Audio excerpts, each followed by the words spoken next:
Vous sortez d'une conférence sur la qualité de vie au travail. En quoi cela concerne-t-il les DAF?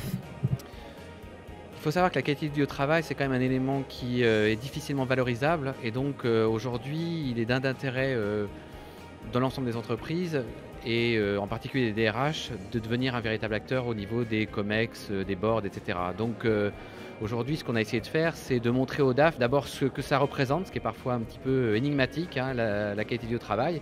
Et puis surtout en quoi aujourd'hui c'est très structuré, ça peut être numérisé et donc ça peut être quantifié comme une valeur intrinsèque à la valeur de l'entreprise elle-même. Quels outils pouvez-vous donner aux directeurs financiers comme levier de la performance?